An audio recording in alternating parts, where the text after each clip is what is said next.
Hey guys, I meant for this video to be out before Christmas, but because of scheduling and technical issues, I wasn't able to. Just letting you know because of how this is a Christmas related video, and I did say happy holidays in this video because of it. I hope you guys had a great holiday season, whether you celebrate Christmas, Hanukkah, Kwanzaa, Ramadan, or anything else. My character couldn't care less about your holidays, but I do care, and I hope all is well with y'all. Okay, enjoy the video. Happy holidays, miserable humans. It's time to talk about one of the most iconic characters that came from this commercialized holiday, Dr. Seuss's How the Grinch Stole Christmas. What's more relatable than a reclusive grouch that hates people, especially overly cheerful people, and wants nothing to do with them? Hey, I'm evil, and don't act like you humans don't relate to him. I've seen the memes. Anyway, today, in honor of the holidays, I will be looking at 4 different versions of the Grinch, since there have only been 4 adaptations for me to talk about, sharing my personal opinions on them, and at the end, I will rank them. Keep in mind that this will be, of course, heavily biased, and you might not agree with me. That's perfectly fine. Just respect my opinion, and don't be rude because, as I've stated in the past, I have the power to delete your comments. Also, because this is Christmas themed, I will not be going over things like the prequel Halloween is Grinch Night, or where the Grinch meets the Cat in the Hat. Plus, the former makes no sense continuity-wise, since Max leaves him for a loving family and for some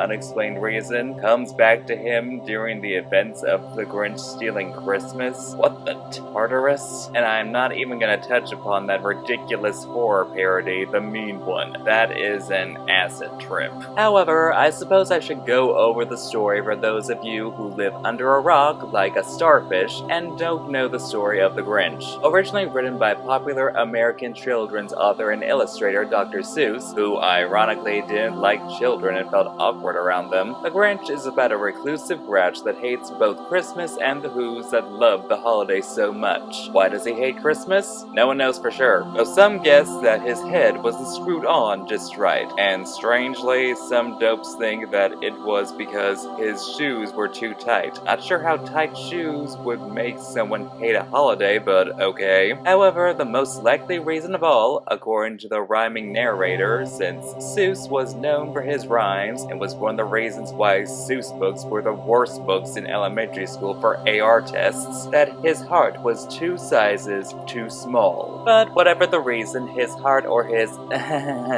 shoes, on Christmas Eve, after putting up with the Christmas nonsense of loud noises, lavish feasts, and overly cheerful singing for 53 years, decides to stop the holiday from coming. How? By pretending to be Santa with his dog Max dressed as a reindeer to sneak into all the houses, steal all the gifts, decorations, and food. After being successful in his mission, the Grinch takes glee in the idea of all the Who's down in Whoville crying boo-hoo, but discovered that Christmas spirit can't be stolen through material things. He has a change of heart, his heart grows 3 sizes bigger that day and likely will have a lot of cardiac problems because of it, saves the gifts from being destroyed, returns them, carves the roast beast, which used to be a feast he couldn't stand in the least, and they all live happily ever after. Now with that out of the way, let's begin. The 1966 TV special, the first adaptation of the story, and it follows it the most faithfully of all the adaptations, developed by Chuck Jones. The art style was changed slightly to fit in more with the Chuck Jones art style, which had been best known for doing the Looney Tunes series of shorts. It also expanded the source material, but mainly with some songs, and showing the Grinch as he plans to steal Christmas and during his plans. Despite being only half an hour long, this special is what helped define what people think of when they hear the Grinch, which influenced later adaptations. The special is also the reason why we have the iconic songs You're a Mean One, Mr. Grinch, and Welcome Christmas, which are songs that are featured in later adaptations of the story, the former being one of the most iconic Christmas songs ever. The special is also what gave the Grinch his iconic green coloring. In the original book, he was only black and white with his eyes being pink, which is now replaced with his red and yellow eyes, originally voiced by Boris Karloff, known for his very appealing British accent added to the character's sinister nature. I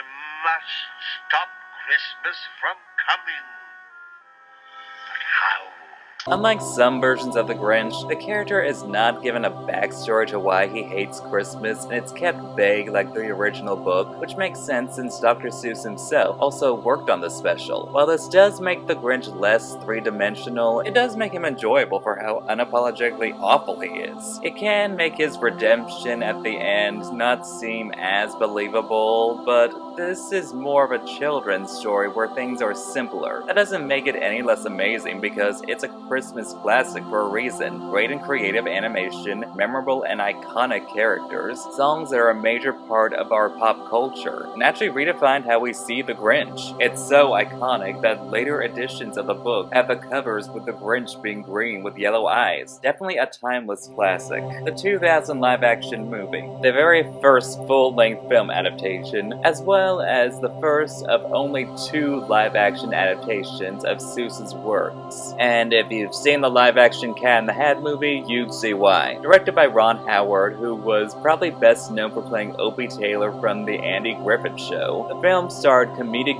genius character actor Jim Carrey, a casting choice that dictated if this movie would be made or not. What do I mean? It turns out that Seuss's widow, who dictates whether someone can adapt her husband's work, said that she wouldn't allow the film to be made unless Jim Carrey was cast in the title role. This was a choice that was truly what made this film work so well. Before Carrey was cast to play the role of the Grinch, Jack Nicholson, Robin Williams, Dustin Hoffman, Tom Hanks, Tim Curry, and Eddie Murphy were all considered. I do have to say that Tim Curry would have been a great second choice for the Grinch, but Jim Carrey for the win. A common praise of this movie is the casting of Jim Carrey as the Grinch, and that is a praise that is absolutely deserved. While Carrey often has stated that he hated being the Grinch because of how uncomfortable the costume and makeup were, and how tedious it was to put it all on and to take it all off, you really can't tell he felt that way by watching the film. He looks like he's having the time of his life eating up the role, so that just shows how committed he is to his craft. He's uncomfortable, but you'd never be able to tell by looking at him because he looks like he is one with the costume, and you think it was the Grinch brought to life with a combination of the amazing costume and makeup along with Jim Carrey's brilliant performance. Some parts of the film were even improvised by Jim Carrey, such as him imitating Ron Howard's style of directing, and when he knocks all the stuff off the table after pulling the tablecloth out from under flawlessly, especially since he was just supposed to pull it and everyone thought it would all just fall off as a result, only for him to unexpectedly pull it out from under and just decide to improvise and just run off and push it all over himself. Not to mention, the lines from Jim Carrey's version of the Grinch are absolutely iconic. If you utter so much as one syllable, I'll hunt you down and gut you like a fish. If you'd like to fax me, press the star key. Hate. Double hate. Loathe entirely. Oh. That's it, I'm not going. He only comes out once a year. He never gets his new slot for it. I mean, it's up there to avoid detection. Kids today, so desensitized by movies and television. What do you want? Holiday Hoobie Whatty?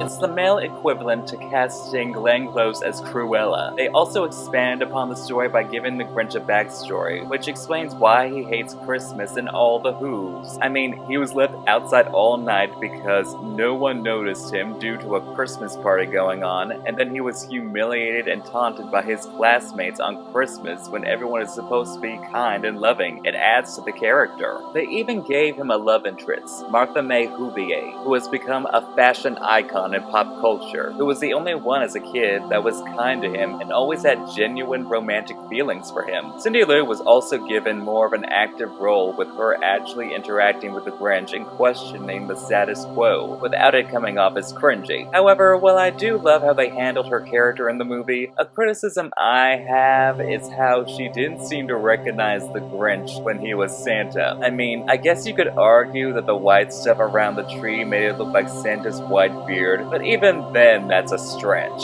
But the friendship that blooms between the Grinch and Cindy Lou was absolutely precious. It's so good it actually made me say the word precious. I also love that Max was made less passive in this movie. In the original TV special, it did come across as animal abuse at times, and Max being seen as a doormat. Which isn't me victim blaming or criticizing the original character, because he was absolutely adorable and full of personality. However, in this movie, Max actively stands up for himself and doesn't let himself be treated like a doormat, even though the Grinch does still force him to do things he doesn't want to do. As someone who loves animals, I really appreciate that. Hey, I'm evil, but I'm not completely heartless. The film also portrays the Who's as more materialistic and losing what the spirit of Christmas means, as opposed to being perfect and already knowing the true meaning. I can understand people loving the latter, but I feel like the former is better in terms of character growth and making commentary on the holiday being too commercialized, while also over-commercializing the film with merchandise. Hey, it's still a business. It really portrays the Who's as less perfect and cheerful and makes them more human, or rather, human. The visuals of the film look amazing. The set designs, the costumes, the makeup, and both the special and practical effects look phenomenal. While the Who's could be seen as terrifying to some, I really like that they didn't just make them look like humans, and they actually look great to me. The Grinch, of course, has the best makeup and costumes. The sets look so elaborate and fun. The coloring is kind of too dull for me and could have used brighter colors, but I guess you could argue that shows how lifeless the holiday spirit has become with the materialism. But the film is campy as Tartarus, and I absolutely love it for that. I miss the campy film genre, and it needs to make a comeback. Not to mention the song Where Are You Christmas, sung by Faith Hill, is absolutely incredible.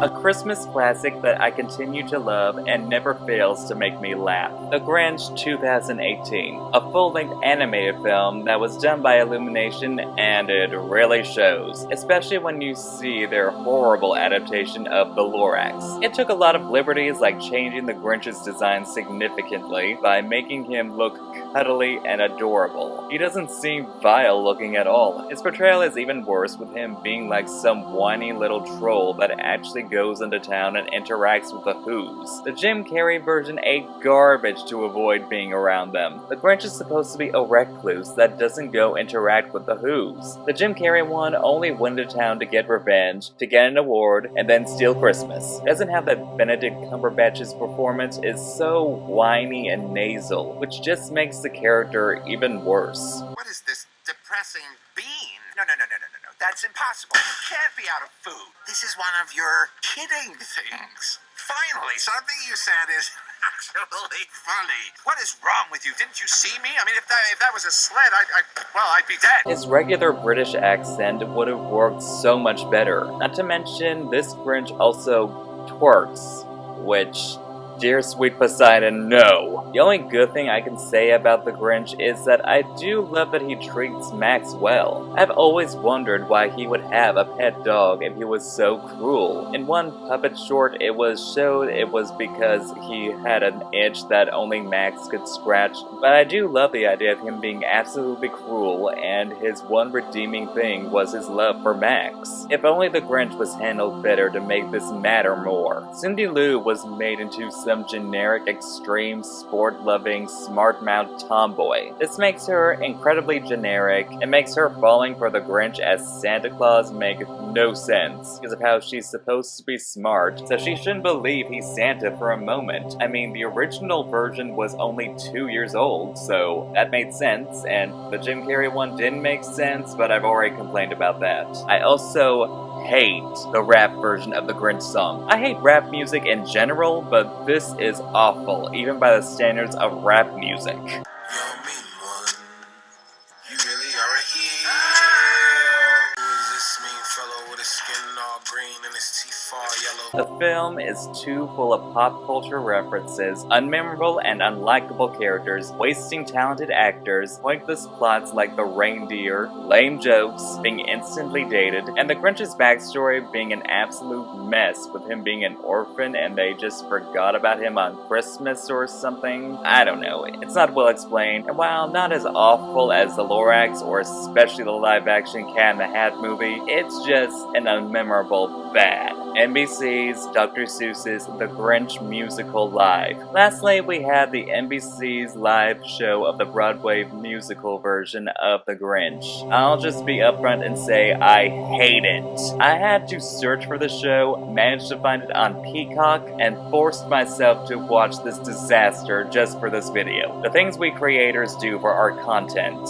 This show was universally despised by audiences and critically panned. Not a surprise. One of the biggest issues is Matthew Morrison as the Grinch. He was so over the top and not in a good and fun way. He was also overly sexual in the role to where it was just so uncomfortable. That makes me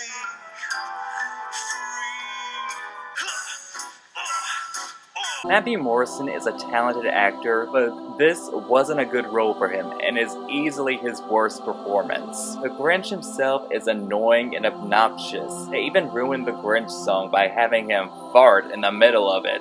I'm not even joking. Not to mention the reason he decides to finally steal Christmas was because he sees a sign that Cindy Lou made that was meant to say Merry Christmas Friend, but ended up spelling Merry Christmas Fiend. Thanks, I hate it. The musical numbers are absolutely unmemorable and boring. I adore musicals, but this show had me groaning every time it started a new musical number. This show is so unbearable and yet so dull that I kept having to force myself to stop falling asleep. They did bring back the song Where Are You Christmas and used it as the Who's Discovering Everything Was Stolen. It was an interesting way to use the song, but I also hated the use of old Max as the narrator. It felt so pointless and had a narrative of a victim of abuse telling their abuse story, which makes the Grinch's eventual redemption feel so undeserved and kept me from rooting for him, and it just made for an uncomfortable experience. Plus, I don't like that they have Max talking. I prefer him as a character that couldn't speak and showed his personality through his expressions and actions. I love Boo Boo Stewart, but I just felt sorry for him having to play this character who came off as whiny all the time and having to speak in a high-pitched voice. I don't blame him for that because that's how the character is supposed to be portrayed in this version. I just hate it. Boo Boo Stewart deserved so much better. In fact, he needs to be cast as Helia in the upcoming live-action Winged Stub movie that will be nothing like Fate, thank Poseidon. A positive I can give is that the sets, costumes, and makeup are pretty good. Nothing phenomenal, but it looks nice. And the choreography can look good at times when it's not just stiff and lifeless, but overall, it's just awful. And now we have come to the rankings. Number 4, NBC's Dr. Seuss's The Grinch Musical Live. I don't think I'm alone in this when I say this is awful and should be avoided like the plague. Just awful, unbearable, and a real way to ruin your Christmas. There are 3 words to describe it as follows, and I quote, stink, stank, stunk. Number 3, The Grinch 2018. Definitely better than the NBC Live show, but that's not a high bar. It's still really bad, but it's at least unmemorable and won't make you feel violated like the NBC show will. Number 2, the 1966 TV special. I know people will probably come for me for not having this as number 1, but it's a personal preference. It's still undeniably iconic, a true Christmas classic, and one of my favorite things to watch during this time of year. Absolutely phenomenal. Number 1, the 2000 live-action movie. My absolute favorite because of Jim Carrey's performance. This is the version I think of when I hear someone say The Grinch. The film is absolutely hilarious, iconic, quotable as Tartarus, has great visuals, expands upon the material very well in my opinion, and the casting for the titular character is absolute perfection. Plus, I have to admit that I do a great impersonation of Jim Carrey's Grinch. Don't believe me? I'll prove it. Enough of those shows in front of me down there on such short notice. Even if I wanted to go, my schedule wouldn't allow it. 4 o'clock, Swallow self-pity. 4:30, stare into the abyss. 5 o'clock, solve world hunger. Tell no one. 5:30, exercise. 6:30, dinner with me. I can't cancel that again. 7 o'clock, wrestle with my self-loathing. I'm booked. Of course, if I booked the loathing to 9, I could still be done in time to lay in bed, stare at the ceiling, and slip slowly into madness. What would I wear? Anyway, what did you guys think? Do you agree with any of my opinions? What are your rankings? What do you think of my impersonation of Jim Carrey's Grinch? Let me know in the comments below. Please like, share, comment, and subscribe if you haven't already. You can also follow me on my other social media accounts in the links below. I'm the Wicked Merman, and happy holidays from under the sea.